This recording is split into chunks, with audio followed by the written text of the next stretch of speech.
àwọn bá ń sálámà sí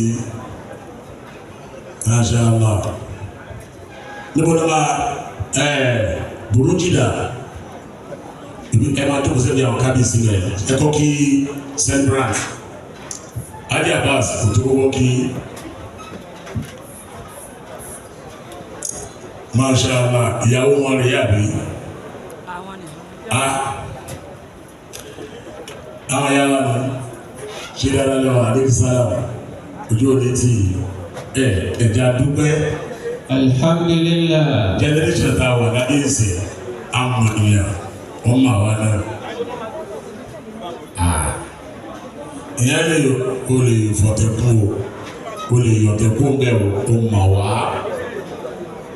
mà wá kí ṣe kó mà wá o fẹ́ kí wá ní. Kọ́dà kábíyèsí kan rẹ̀ ní èèyàn mi àti fúlàní. Masha Allah. Ẹ jẹ́ kí alájú wa tó kù sẹ́bi àwọn kábíyèsí wọn. Gbogbo ẹ̀yin mídíàs gbogbo ẹni mo kí o gbogbo ẹni wa sóríire o. Àmín. Bórílẹ̀ sí ẹ̀yìn ẹ̀yà wọn bẹ́ẹ̀ tó ṣe wẹ́ẹ̀dì ẹ̀yìn náà ni wọ́n ṣe bẹ́ẹ̀dì ẹ̀yìn náà ni ọjọ́ ayọ̀ tí náà wọ́n ní fi ń ṣàwátì. Àmín. Wala hawla wala quwwata illa billahil aliyyil azim. Àbẹ̀dá fún bẹ́ẹ̀ bá máa dín nǹkan ẹ máa dín dáadáa.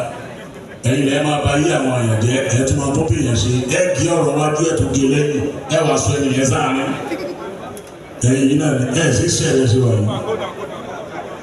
Ọjọ́ bẹ́ẹ̀ sì dúró ọlọ́pàá lọ́wọ́ yìí. Wọ́n kí ọ̀rọ̀ yẹn wájú wọ́n gé lẹ́yìn wọ́n wá tú sáárín. Olúwa ni kò wá ní kíbi yọ. Alórí TV wà ní. Tóyí tomato wà ní gbogbo ìlàkí. Báyìí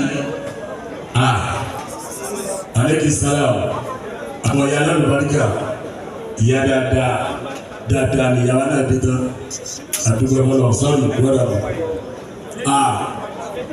àdìgìrì alhamdulillah èmi sọ fún ọ tètè gbà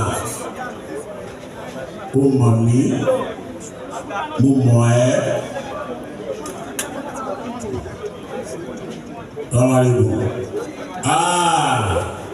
Honorable Rotimi